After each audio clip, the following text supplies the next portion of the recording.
WrestleMania Backlash is almost here, and I'm gonna give y'all my predictions for Sunday night's pay-per-view. And man, like I said, the one thing that I hate that WWE did was messed up as hell. I wish they didn't do that in the first place, but it's all because of lazy booking, because that's how WWE is. But here we go. So, first match on the list,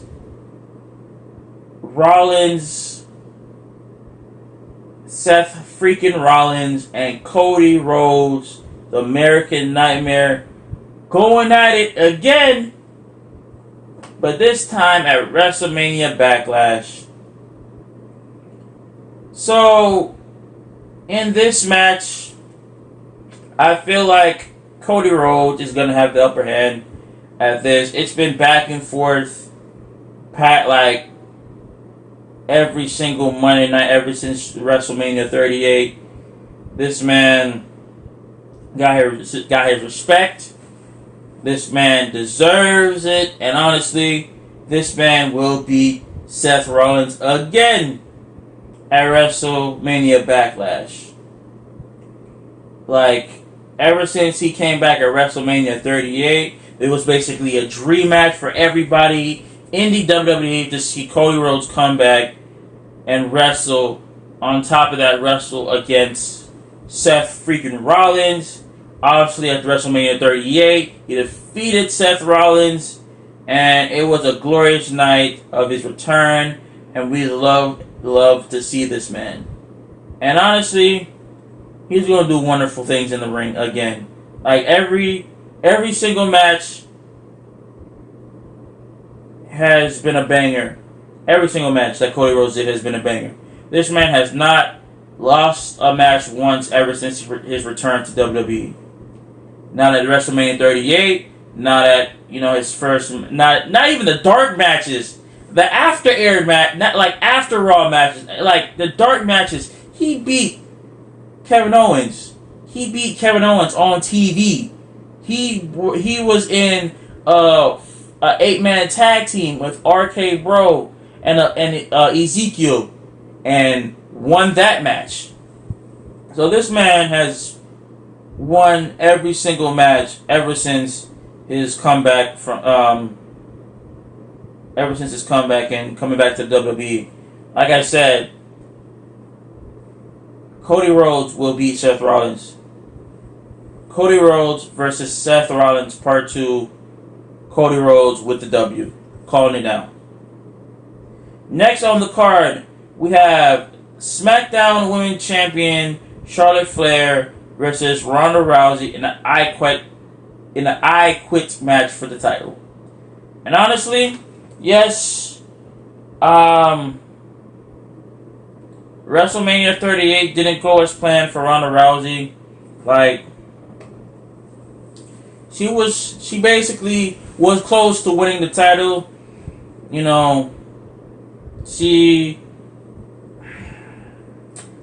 She made Charlotte Flair tap, but obviously the ref was down, and then lost to a boot in the face, which didn't really expect it at all, but it was more like cheap shots so Charlotte Flair can retain her title. I really don't like Charlotte Flair. I want her to drop the title so bad. Like other people. Like, I hate it. I know you hate it. People in the WWE hates her with the title. Like, yes, understand that you're chasing down your father's, legacy, becoming the first person with 17 titles. I understand that. I understand that you're trying to basically beat your father's title reign. But I just don't like Charlotte Flair as a person. I won't say as a person, because off WWE she's actually pretty nice. But in the camera, while the camera's in front of her face, she's a bitch. She's definitely a bitch. I don't like her. I really don't like her at all.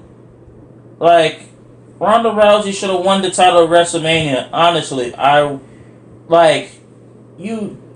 In my mind, you win the Royal Rumble. You face Charlotte Flair to lose to a boot in the face. Like, come on. That's how you lose. A boot to the face. But since now it's going to be an I Quit match at Backlash, I hope Charlotte Flair quits so Ronda Rousey can be champion. I hope that happens, man, because I really want her to be champion. I really do. I love Ronda Rousey. She was a dominant Raw Women's Champion when she first stepped in WWE.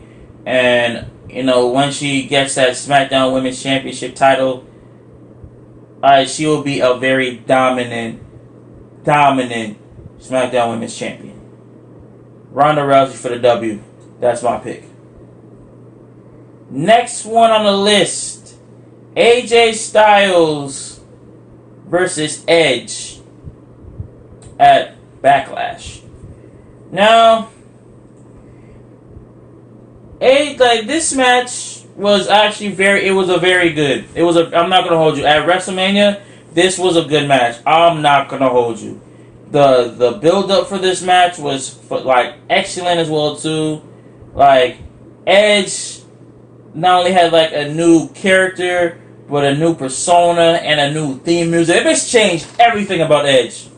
He's went from the rated R superstar to basically if you think about a copy of the Messiah from Seth Rollins, just changing it up a little bit different.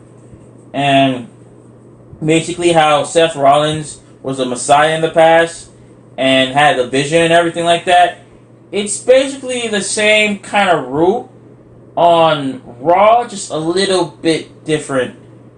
Because in a way, like how Buddy Murphy was a disciple of the Messiah, Damian Priest is kind of like a disciple to Edge.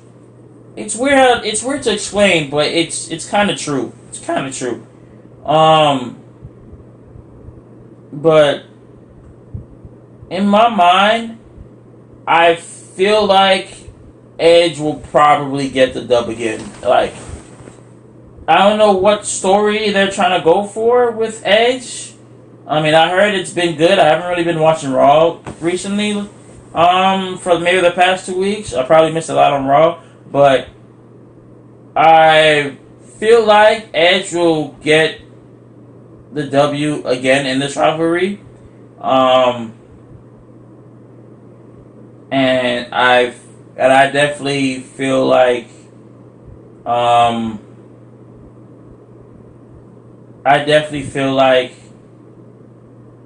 it's the radar. At the end of the day, it's the radar superstar, so he's definitely gonna get the W no matter what.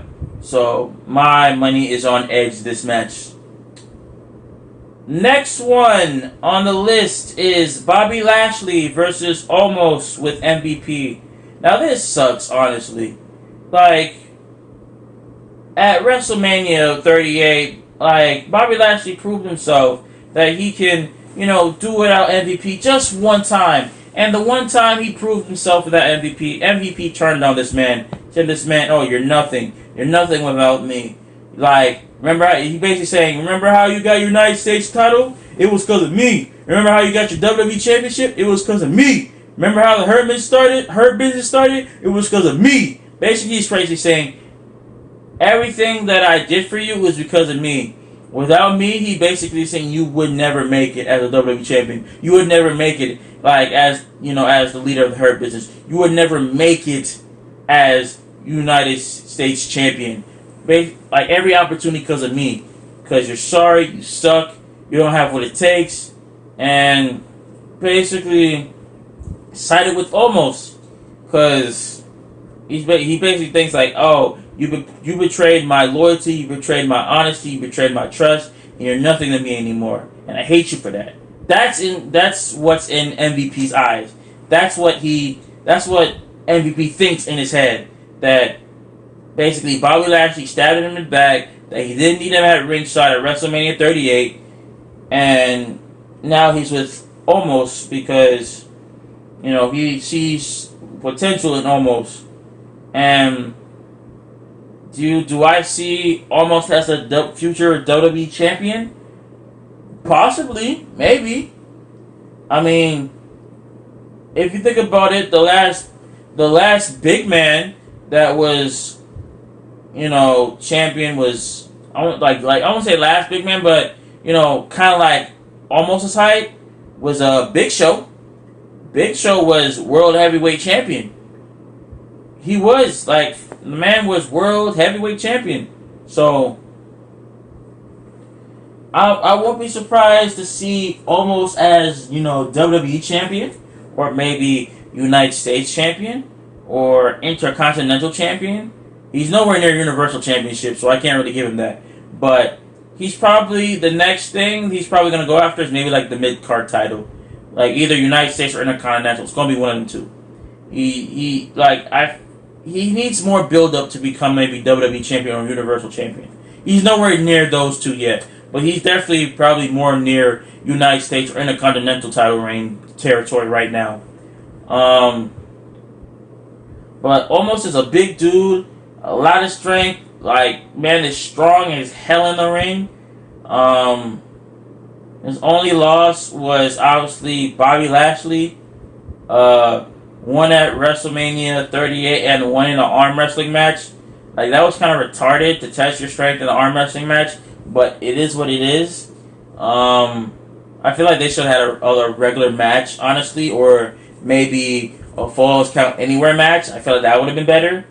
Or anything goes match, that would have been better too. But I feel like if Bobby Lashley beat him at WrestleMania 38, Bobby Lashley can beat him at WrestleMania Backlash, and my money is on Bobby Lashley.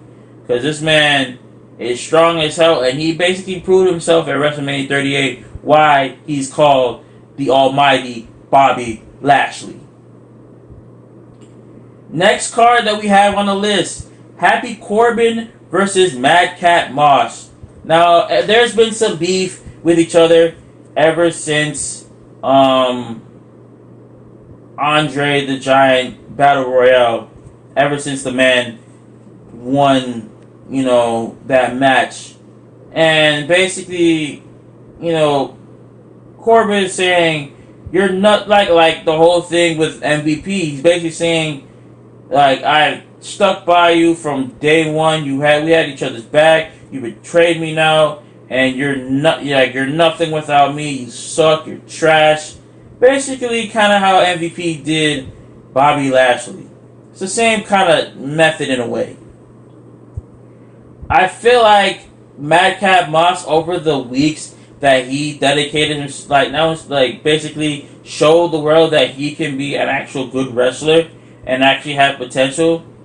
And I feel like at WrestleMania WrestleMania Backlash, I feel like Madcap Moss would get a dub over Happy Corbin. I really do. Because Happy Corbin, Baron Corbin, I'm going to say that, it's basically a dick. He's been a dick ever since he went into NXT. Been a dick ever since he, got the Money in the Bank, got the U.S. title. Was a bigger dick when he became King of the Ring. So, honestly, I just feel that Madcap Moss can prove himself at Backlash and prove himself, he's a way better wrestler than Baron Corbin. Obviously, Baron Corbin has been doing this, maybe since 2016, I think? Either 2015 or 2016. He's been doing that ever since then. So, I feel like Madcap Moss has a lot of potential, and I feel like he can actually beat Happy Corbin at his own game. So, my money on this match is for Madcap Moss, and I hope he gets the W.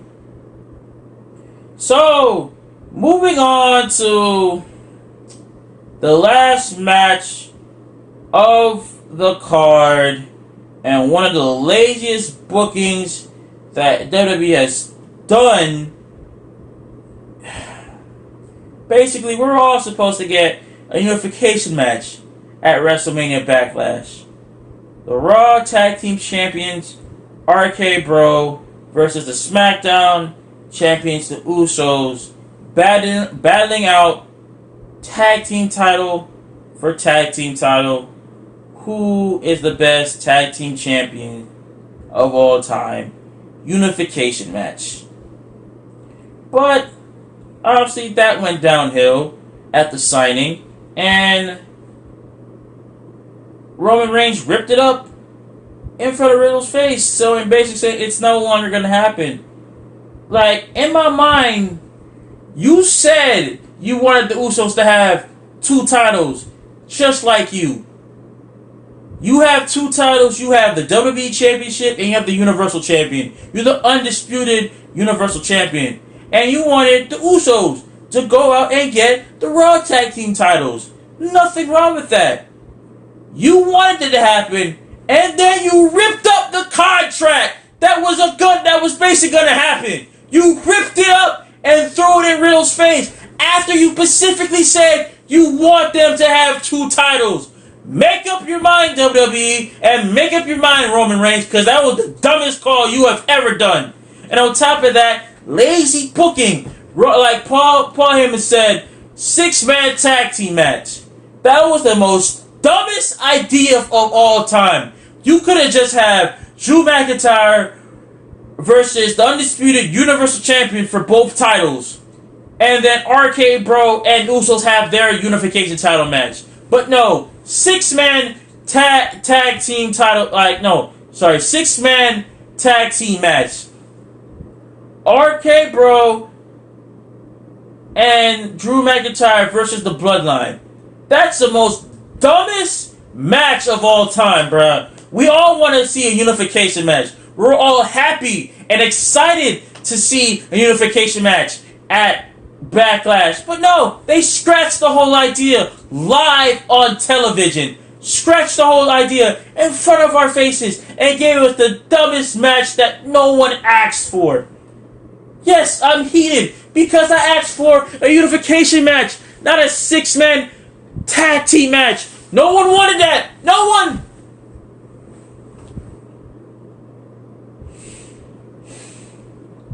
I swear to God, WWE better fix this next pay-per-view. I want us to see a unification match, not a tag team match. I don't want to see that. I don't. Give me the unification match or I will flip my mind out. Like, honestly, give us what we want. Give us what we want. We don't want no 6-man tag team match. We want a unification match.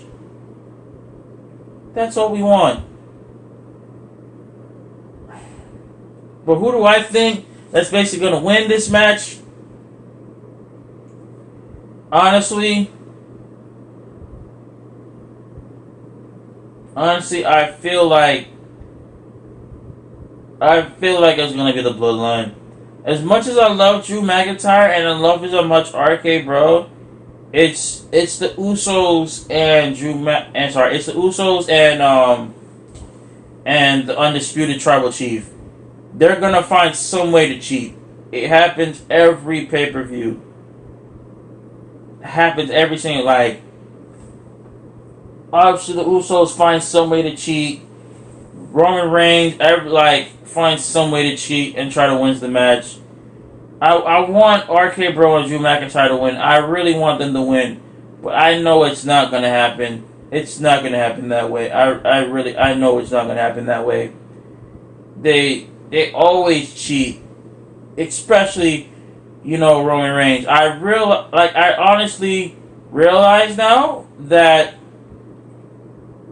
I know this man's a title winner, title holder, and we want him to win cleanly.